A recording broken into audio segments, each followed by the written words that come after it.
Welcome back to the Autoblog Podcast. I'm Greg Migliore. Joining me today is Senior Editor for all things green, John Snyder. What's going on, man? Hey, just waiting for this storm front to roll in. It got really dark over here. Well, it's interesting. In the times we've been sort of getting set up for this podcast, it is now getting dark over here, about 30 miles away from you. So, yeah, I guess it's a good sign to get right into it. We'll talk about the Volkswagen ID.4 all-wheel drive Pro, talk about the Lucid Air, the Mini Cooper, Hardtop. That's kind of a fun one. And we will talk about the Polestar 2 with the single motor. We'll go over the Rivian IPO, and we will spend your money. We've got a mailbag question too. So let's get into the ID.4 Pro. This is the Pro is a little bit of a step up trim. Mine came in at about $40,000. Mine had all-wheel drive, which adds another few $1,000s to the total sticker price, to the original MSRP. It's pretty well equipped for what you get.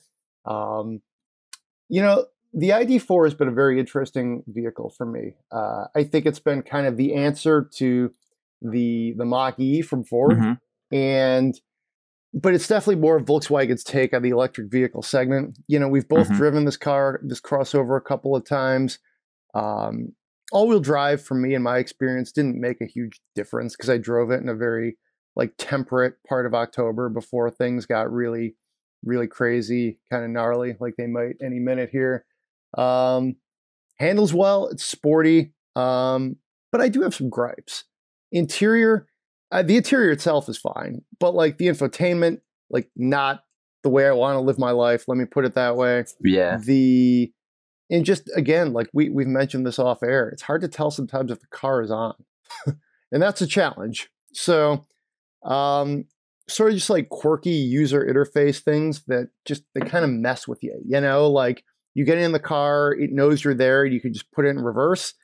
Okay, some people might like that, but that's kind of erasing 120 years of automotive interaction for me. I'm not saying I need to get out and crank it to know the motor fires up, but that part I didn't love. But overall, I think it's a very, very compelling product for Volkswagen. It's a really good sort of first, attempt at a mainstream EV like this. Overall, I do like it. I like it a lot. It's definitely something that you have to get used to. If you haven't, dabbled in EVs already, haven't sampled a few and some of their quirks, it's going to feel a lot different than any traditional car you've been driving in the past. Like you said, you get in, there's no ignition switch or button or anything. Controls are all in weird spots. There's lots of touch controls, sliders for HVAC and things like that. And it just takes some getting used to. But once you get used to it, or once you get past, digging through the menu and getting your phone set up and getting out of your parking spot and getting the car and drive, once you're just going, it's a great car to drive. I've only driven the rear drive version. But it handles excellently. It handled much better than the Mach-E rear-wheel drive that I was comparing it against. I briefly drove the Mach-E GT Performance, and that sort of fixed a lot of those problems. Having a motor up front, driving the steering wheels helps quite a bit. But yeah, even the base rear wheel drive ID.4 is really adept at handling and steering, and I imagine that in this car, at least, the all wheel drive doesn't do much to change that. It probably just makes it better, when the roads get rough and slippery. Whereas in the Mustang, it actually improves the driving dynamics of the car on regular roads. The ID.4 will offer you up to 260 miles of range. I think it's a pretty good value for what you get. Just looking at the different trim levels, in many configurations, it's a little bit cheaper than the electric Mustang. So I think there is a little bit of a value play there. You know, and I think, like we said, the average new price of a new car in the United States is like 41. It's last I looked, it was, I think, pushing 45,000. Wow. Okay, Yeah. so that's probably a little inflation adjusted. Yeah. But if you could get an electric crossover that's pretty good sized for about 40, you know, then you add maybe a couple grand for all-wheel drive. Maybe you get a tax credit put on there. Mhm. Like, to me, this is a very good value proposition. Let me put it that way. And it looks cool. Like sitting, you know, I had the lights on when I pulled up to get, I went into this restaurant to get some takeout. I pulled up to the spot like right by the door where you could park. And I had just kind of left the lights on. And just the grill was lit up. And the people sitting in the first booth were like, what is this guy doing? And it wasn't until I had ran in, got my food, and was putting it in the car, and I was like, oh, whoops. Hope you enjoyed the light show. But you know, that's cool. You know, I think they did enough to make this thing feel special, which is what you have to do. Yeah, and there's no third row option like the barely usable one, the Tiguan, but the interior space is on par with the Tiguan. It's really huge inside. It feels like there's tons of room. Yeah, I like it quite a bit. I would choose this over the Tiguan for sure. And that $7,500 tax credit is a great bonus. And yeah, you just got to pay the price of getting used to all its weird functions and quirks and controls. Yeah. It's, again, with this crossover, I feel like they kind of overthought it. They should have maybe made the inside just a little simpler and more intuitive. You know, the infotainment is pretty dense.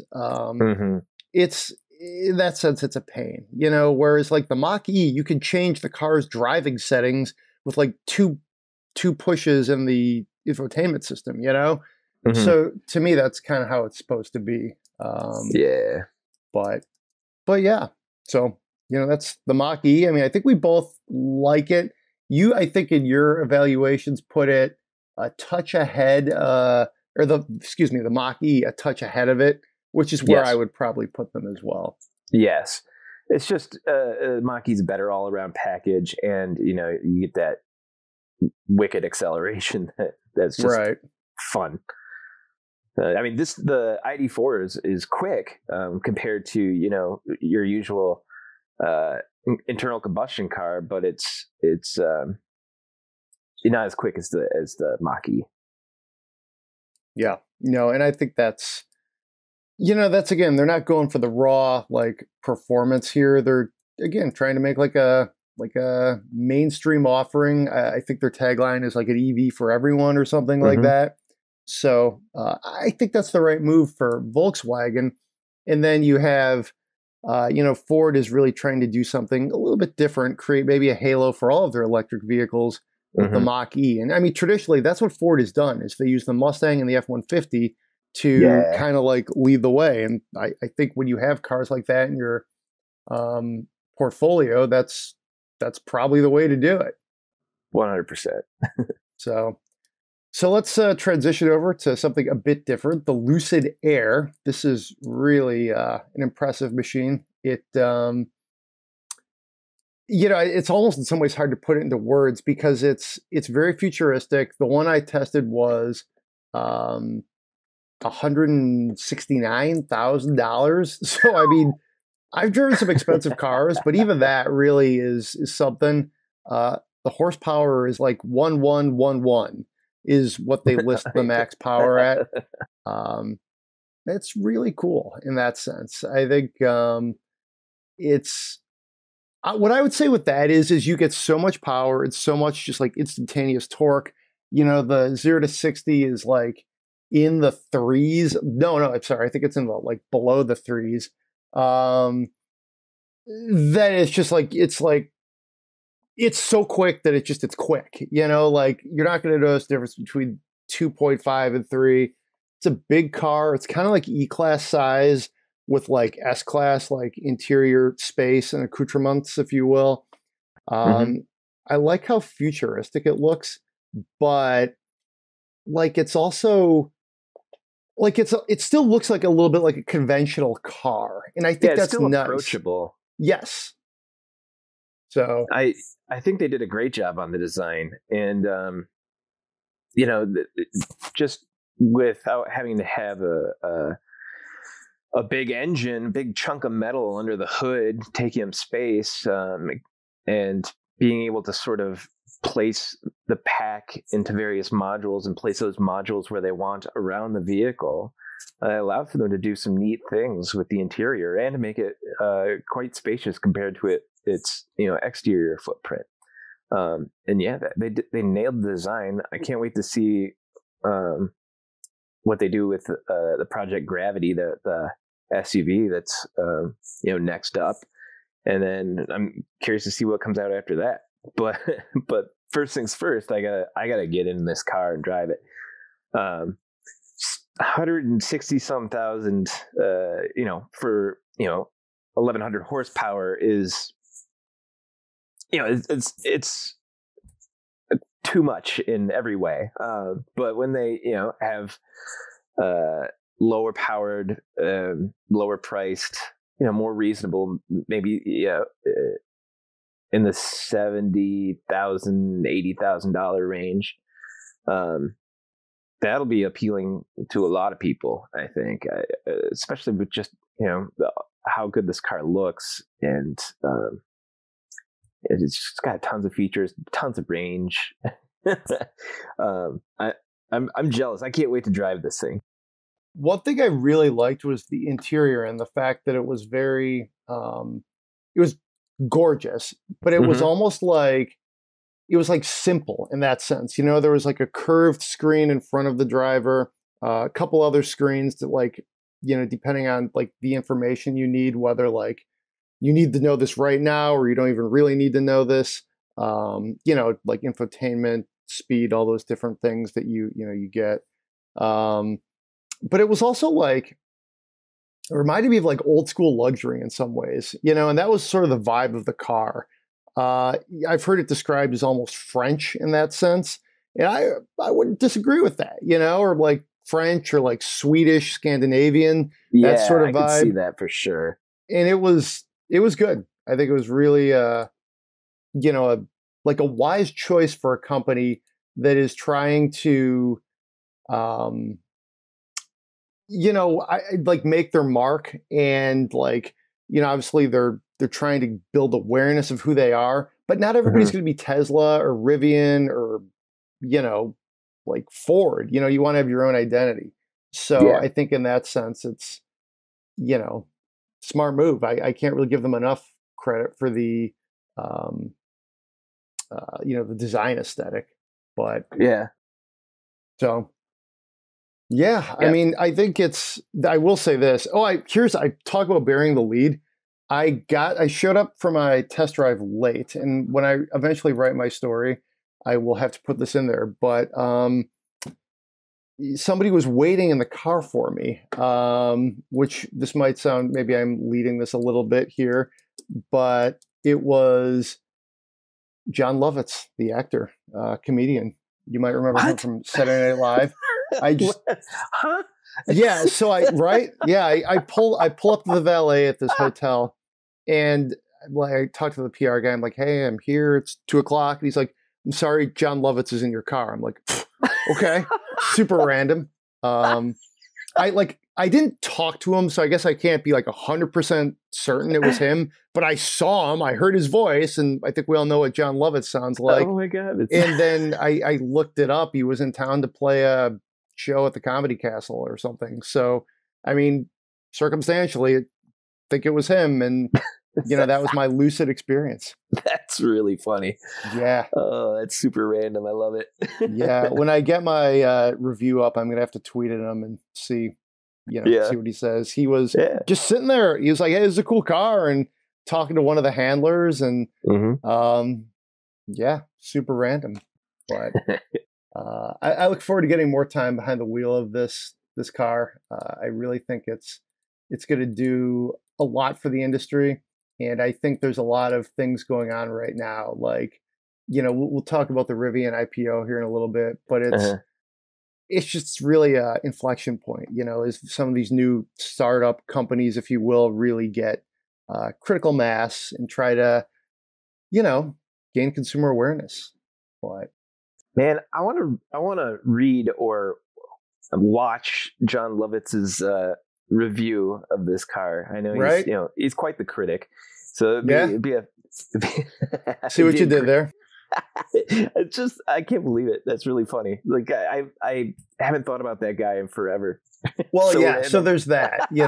It's not like exactly like like Brad Pitt or somebody like super famous, but somebody pretty famous gets out of the car, and I'm like, okay, yeah, anyone our age or older, knows who he is for sure. Yeah. No, I was telling my wife the story. She's like, I don't even believe that, like that's super random. And yeah, it was cool. I don't actually think I got a picture of him in the car. I was getting like some video of the interior and other pictures, but so that's awesome. How about we try and talk about the Mini Cooper real quick? You had the hardtop. That's a good one to throw in here as a segue. Minis are always fun. What did you do with it? I just did a lot of errands with it. Okay. It's a hoot to drive around town, zipping around. I had to I had to have both kids in it. So I had Wally in his front facing car seat behind me. And then I had Lola in a rear facing seat behind the passenger seat. And it was kind of tricky getting the seats in and getting them buckled, but you don't have to reach very far because it's small. It's just hard to get them past those front seats. And then whenever I wanted to buckle one of them, I'd have to go to the other side of the car and go in through that door and sort of go diagonally across the center console to strap them in. But hey, it worked. It worked actually pretty great for getting kids around, even though, Wally loved that he had to move the seat forward to get in. Okay. He just, every time he's like, no, I want to do it. I want to move the seat. But it's just such a joyful little vehicle. It's the first time in a while that I've driven a car, a modern car with a stick shift. And so it's always nice to see that there's still some out there. And it zips around. You got to sort of work with it to keep up speed, but it handles so well. The suspension is, it's pretty stiff. It likes to sort of skip over bumps. And it can be kind of twitchy. Yeah, it'll turn really quick on you. It's just fun. It's a hoot. And it looks cool. I really like it. Mine was green with these white racing stripes, and they've improved some of the interior and the user interface. It seemed easier and more intuitive than before, while still maintaining a lot of that charm, like the big round dials and the actual switches for things. It was fun. I would daily drive one of these, as long as I could just leave the car seats in and not have to take them out all the time. I was able to put a bunch of chicken feed and stuff in the back. It's got a really deep storage area. And well, that's interesting. I wouldn't have expected that. Yeah. So the load floor lifts up, and it's really deep, like you see in a lot of minivans. And you can stack stuff up pretty high that way. You don't have a lot of depth. I mean, like fore to aft depth. You've got some width, and you've got some like up and down depth to work with, though, which it was pretty nice.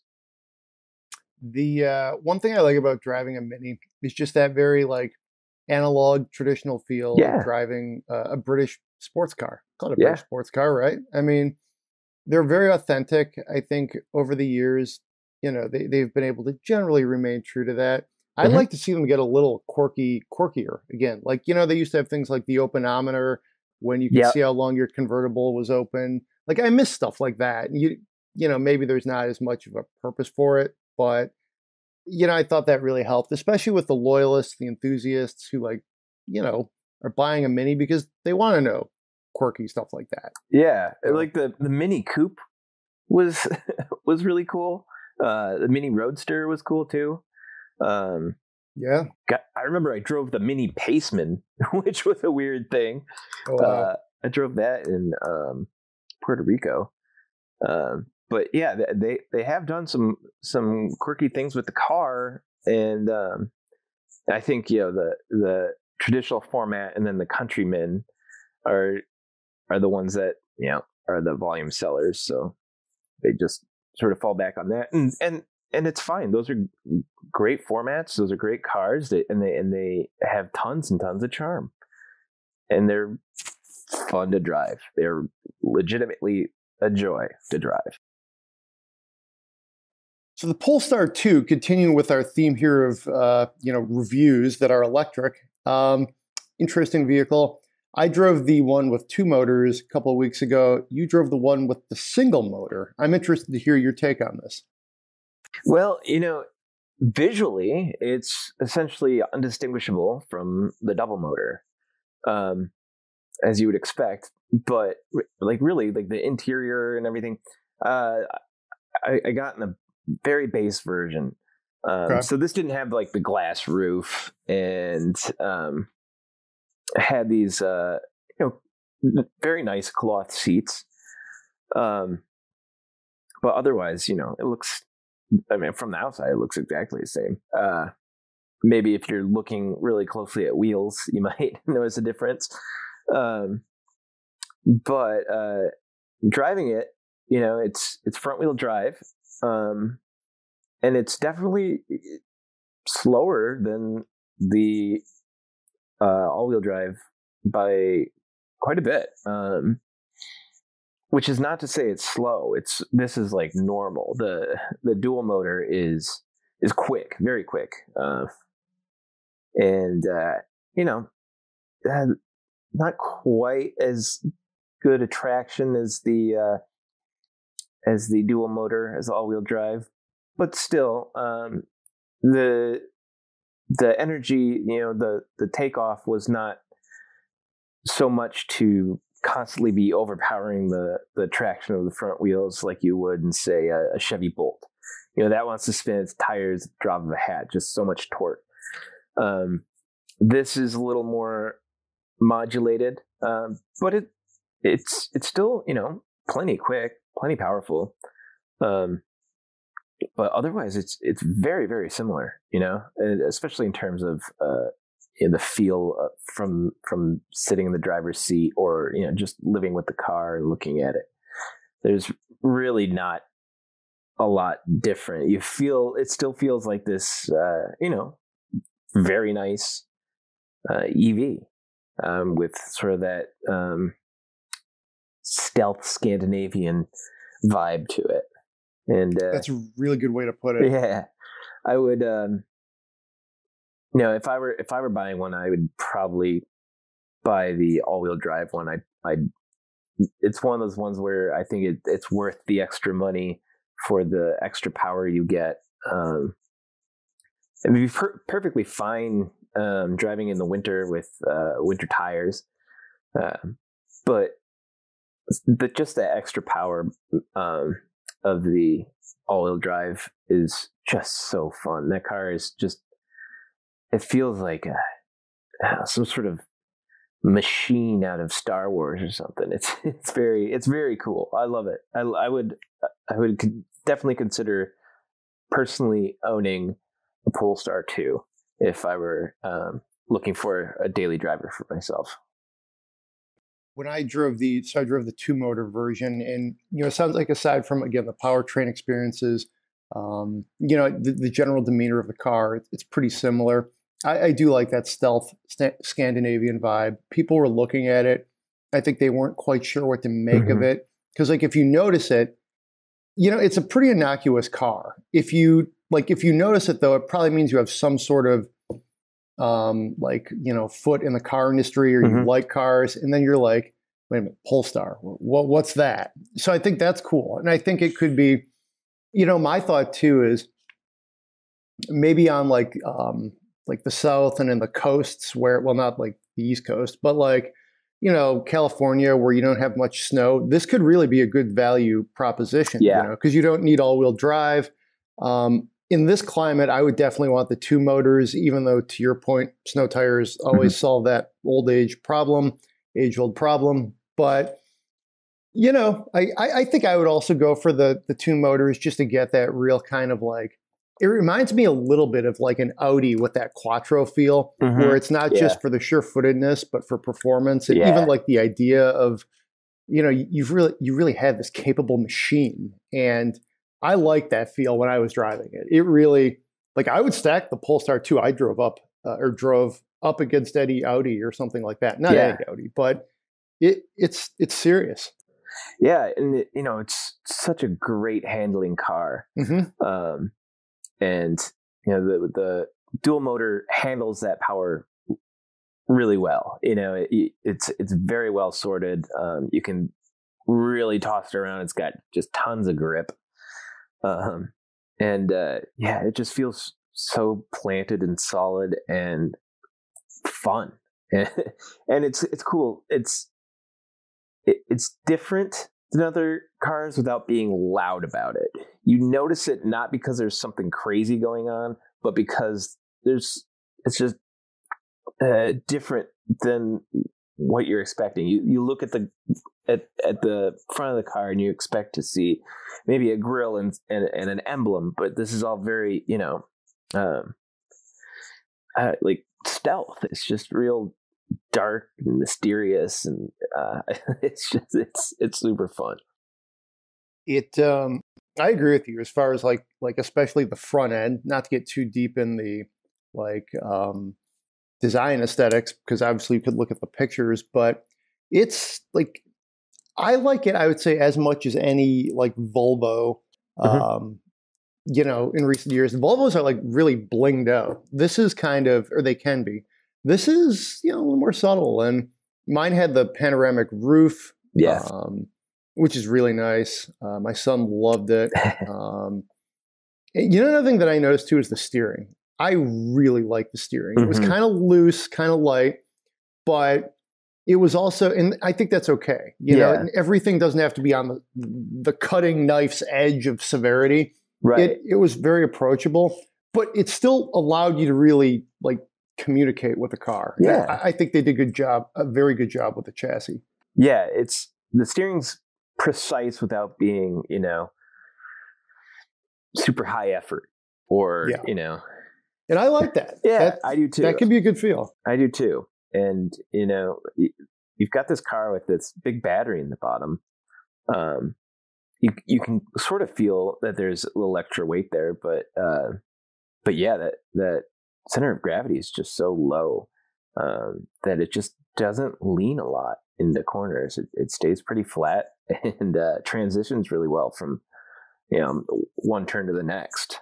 I like it quite a bit. And one other thing about this car that I really, really like is its infotainment. I like the Android Automotive operating system that powers its infotainment. Yes.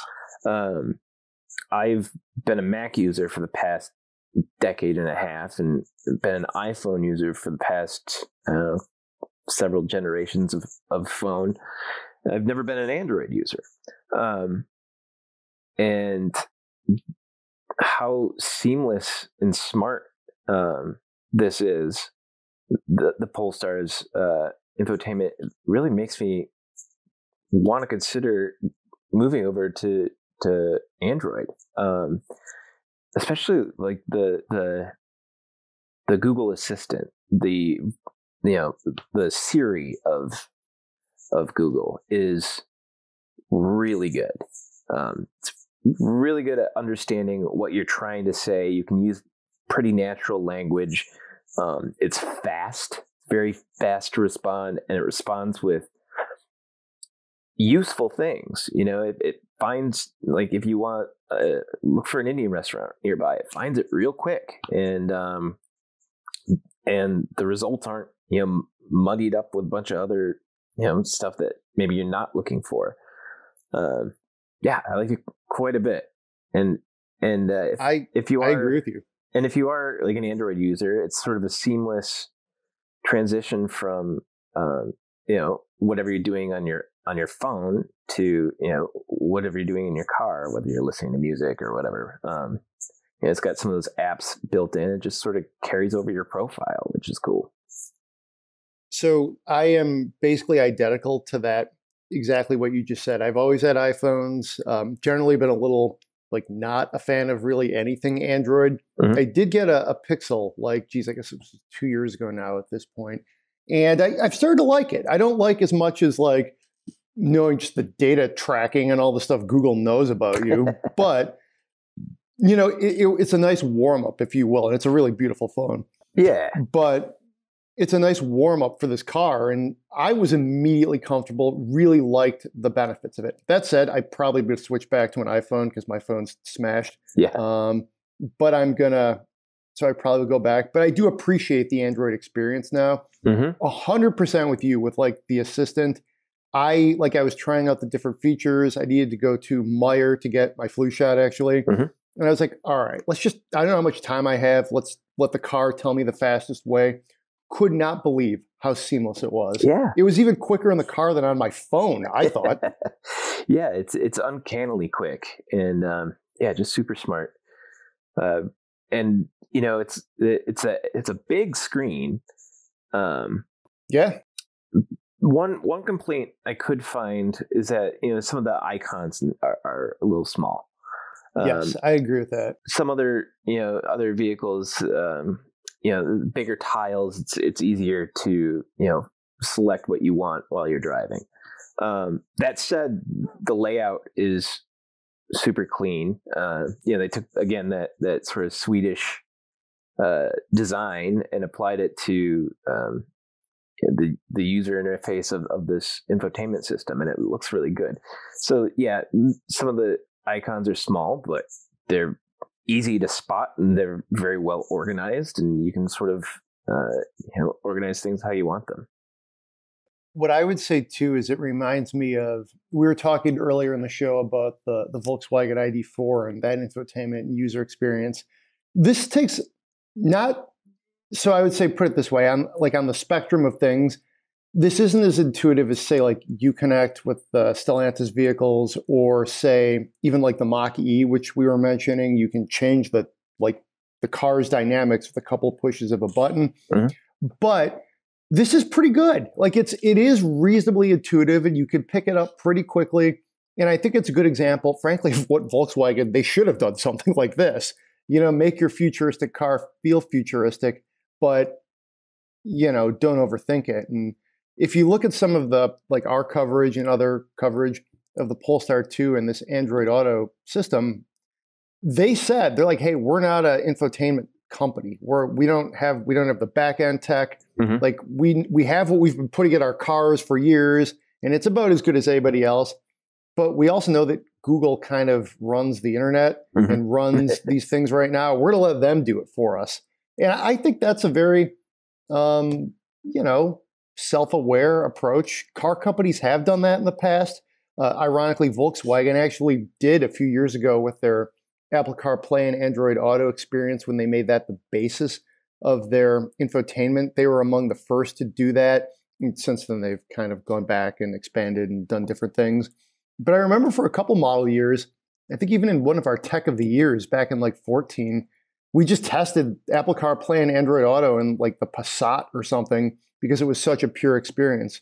And executing that notion is tough, but I think, I like what Polestar is doing here. It makes sense. Yeah. Focus on the EV and the design. Yeah. And now, others are going to be using the Android automotive as well. Of course, Volvo. but also GM is putting it in cars. It's starting with the Hummer, I think, and so yeah, we'll get to see. And it'll be interesting to see how Google sort of refines its technology as it gets more experience in using it specifically for cars. So far, I think they're off to a great start. Yeah, so that's the Polestar 2. I think we both enjoyed it. Yes. So I know we both enjoyed it. Let's talk about the Rivian IPO, kind of keeping with the green tint of this podcast. Yeah. They went public yesterday. Yeah. Officially official. They're worth more than like Scrooge McDuck's money bin, I guess. I don't know. The numbers are just astronomical. We have coverage on our site. Check it out. What do you think? I'll just throw it to you. You're the green editor. Well, we're speaking to you right now from aftermarket close on Thursday. And as of right now, Rivian's valuation is $120 billion, which is insane. The only other U.S. automaker that beats that is Tesla, which is $1 trillion, which is insane. But yeah, GM is about 90 billion. Ford's at about 78 billion. So I mean, it's just crazy. Rivian just hit the ground running. They've got all that financial backing from Amazon, and it's more than just the R1T and the R1S. They're going to be doing commercial vehicles, and it's going to be they're going to make a lot of actual vehicles, a lot of examples of cars rolling down the street, cars, trucks, vans. So yeah, it's wild. I'm curious to see if Rivian will sort of fall into this sort of meme stock category. Yeah, you never know. You never know. But I mean, so far, I think it's just a company with a lot of promise. And yeah, there's probably some growth already built into that stock price. It's it closed at $123. Wow. Yeah. That is just that's crazy. I mean, right now, maybe this is kind of a little bit of a far-fetched comparison. I feel like companies like Rivian are almost like the crypto of, like the car equivalent of the market. It's like this new thing that some people just want to get into it because it's new, it's different. Yeah. Maybe that's a little too extreme of a comparison because this is still a car company. No, I mean, there's fairness. It's got that kind of buzz. Yeah, and it's gonna. I suspect it's gonna be volatile for a while, at least at first. Yeah. So I mean, Tesla stocks has gone all over the place too. Yeah. Yeah. Mostly up, but in very extreme ways. Well, I mean, Jeff Bezos got a little richer yesterday because Amazon has a stake in Rivian, which that makes some sense. They have a contract with them to use Rivian. I guess it's going to be vans, and I think that's cool. Really, I think like Amazon and Rivian are kind of looking a couple steps ahead. And here's a really unlikely one: Ford made like a few billion, right? Like because they still own a good amount of stock in Rivian back when it looked like they were going to partner together and use that Rivian skateboard for like I think truck like Lincolns, and it seems like they've backed off of that. I didn't even sure where that alliance sort of stands. But Ford really threw an elbow to get General Motors because they were the original sort of like partner for Rivian, and Ford got in there. So, I mean, this is the kind of stuff we haven't seen in 120 years. Where like startup automakers are like, competing like this. They're listing stock. To me, this is exciting stuff. I think this is really cool. It's going to be fun to watch. Really fun to watch. Yeah. Yeah. So Yeah, that's the Rivian IPO. Check out our coverage. I'll throw a shout out to our friends over at Yahoo Finance. I actually appeared on them as the Tesla stock went, not the Tesla, the Rivian stock went live. Nice. It was a really wild, like real-time experience. Like the stock like hit the exchange. Yeah. And then I was waiting in the virtual green room, the Google Hangout, and they're like, and we're going to go to Greg Migliore. And I'm like, gotta get the camera on. And I just like let the dog out, if you will. So a little behind the scenes stuff there, but it was super cool to do it just like so live like that. And I mean, for me, it was personally exciting, but it also like, it felt like a big moment. You know, this is a historic moment for the industry. And, you know, I thought it felt cool. It's like one of those things where there's sort of like big days and little days. And, you know, I think yesterday was kind of a big day. I mean, Ford didn't go public until the 50s, right? Right. You know, they were around for half a century. Now, some of that was the family wasn't ready to do that. But it's an intriguing milestone. And I mean, Rivian, Lucid that we talked about earlier, you know, Bollinger, Fisker, who am I leaving out here, right? Like, it's a really interesting time for these startup automakers who are, you know, in the electric space. And it's good to see some get some footing too. You know, we've seen a lot that have, you know, showed maybe promise at first, but then had false starts. Faraday Future. Faraday Future, the first Fisker. Yeah, exactly. So it's good to see, you know, Rivian and Lucid getting off on the right foot, and I think those two companies specifically are going to have some staying power. In part just because they're building great products, just fantastic products, really exciting cars. I will give a lot of credit to some of these even newer electric vehicle companies because they're really getting the goods out quickly, you know, like Lucid and Rivian, for example. Now, these are both a little older than perhaps we knew. Like they didn't come out of thin air. Rivian's 12 years old, right? Yeah, Rivian was in stealth for a very, very Tesla's long time. only like 17 or something, you know? I mean, but it's a really interesting time in the business. Sure is. All right, should we go to the mailbag? Yeah, let's do it. All right. Earl writes in, hey guys, I was considering it, but I decided against it. I think this could be an interesting question though. Okay. I have a 2018 Tesla Model 3 that I bought for 38 grand. I've had it for a year and was wondering if it would be worth trading in for a newer model, like a Model 3 or an equivalent EV. I think it's an interesting question because Model 3s are in high demand and in some cases, they might actually appreciate in value.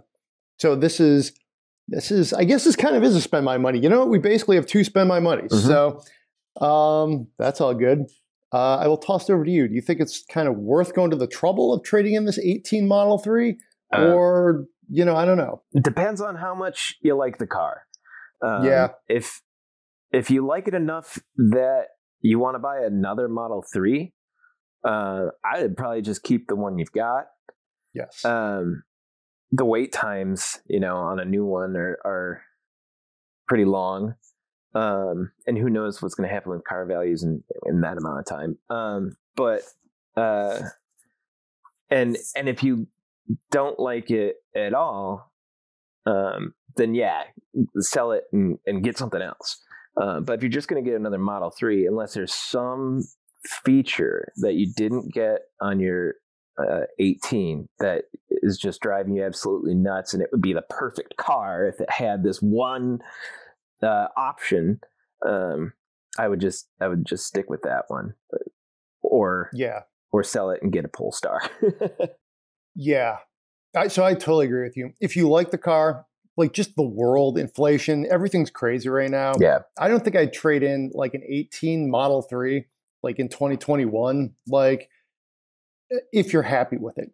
If you're like, maybe there's something else out there that you want to get on a waiting list for, like maybe you want a Lightning, or you want to try and get one of the lower rung Lucids. I mean, lower rungs, I think 69 or something like that. Or maybe you want a different Tesla.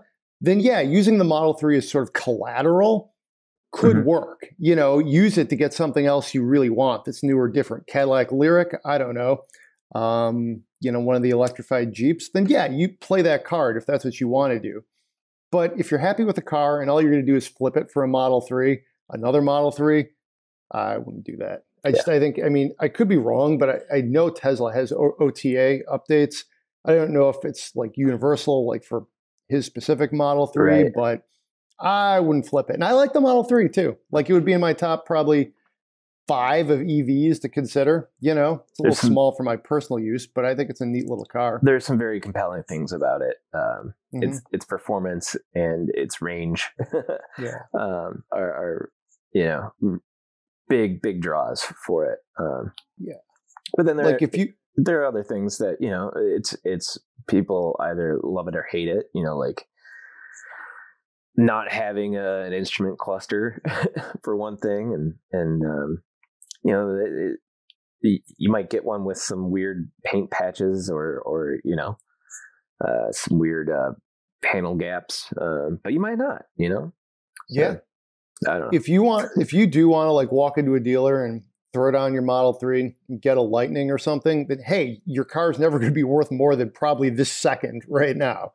But again, like I said, if that's not the case, I wouldn't flip it for like a 2022 Model 3. Right. So Earl says he already decided against it, but he didn't exactly, I guess, say what the final outcome was. So hey, if you're listening, let us know what you're going to do next. You know, if you're going to buy something else. Thanks for writing. This is actually a really good kind of thought exercise. Yeah, I was sort of stumped at first when I you know, first looked at this, but then I thought it through, and yeah, it's there's some nuance there. It's interesting because with an electric car, it's different, you know, because maybe you want to try a different EV. Maybe you want something larger. If you were just like, should I get an 18? I have an 18 Acadia. Do I want to get a 22 GMC Acadia? Then no. But it's interesting with how they're playing this. Yeah, for sure. All right, let's move on to Nick. This is I guess, sort of the actual spend my money because we have real live money to spend here. Nick writes in, I've started listening to your podcast and I really enjoy it. Thank you. I'll be done paying off my car in the next month or so. I want to get a truck. I was really interested in the Ford Maverick, specifically the one with the FX4 trim. Also been looking at older Nissan Frontiers, 2012 to 16, the Chevy Colorado in the same general model year. The money he's looking at is about 25 grand to 28 grand. Wondering if it would be a better deal to go with a brand new Maverick or an older truck with about $60,000 to $90,000. I don't do a lot of towing or hardcore off-roading, but I'm moving to Colorado in a year and would like to be able to go off the beaten path a little bit. Wasn't sure if the Maverick, even with the FX4 trim, would be suitable. Thanks for any advice. Keep doing what you're doing. Well, thanks, Nick. Thanks for writing. This is, I would say, slightly even harder, like the next challenge unlocked, than Earl's question, because it really is a thought starter, a thought provoker. So I could go a couple different ways, but I guess I'll see what you think first. You know, it's tough. I really like the Maverick. I think it's just a fantastic truck. I drove the FX4 version and thought it was pretty capable. I did a small, like, just, you know, half-mile off-road loop on some mud and ruts and up some a stone path. But it's got a good suspension. And it's got all the underbody protection, which is nice. And then it's got all the smart features that the Maverick has. You know, the cool bed and you know, the really thoughtful interior storage and sort of neat design and really good drivability. With the FX4, you have to pay for you know, the EcoBoost and all-wheel drive, so there's that. But I don't know. I'm really drawn to the Maverick. I would probably go with the Maverick.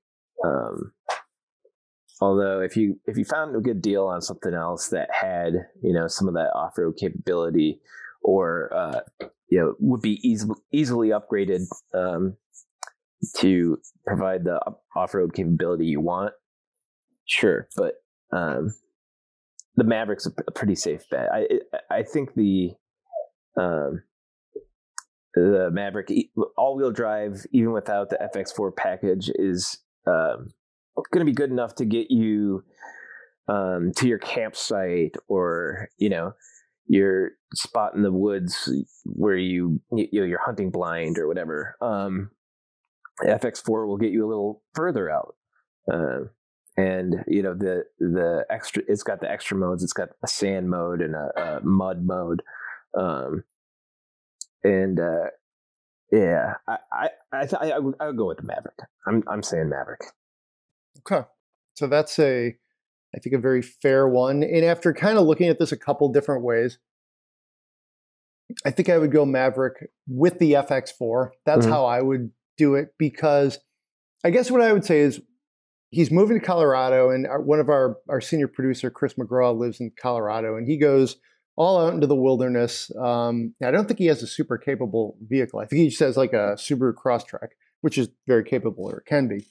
But I feel like I think I'd go with the FX4 just because it does give you some things that, might give you that extra sense of confidence. You get, there's some sort of off-road suspension tuning. I don't quite exactly know what that means, but that usually means you get a nice kind of ride and handling with it. That's maybe a little bouncy, jouncey on road, and then obviously what you want off road.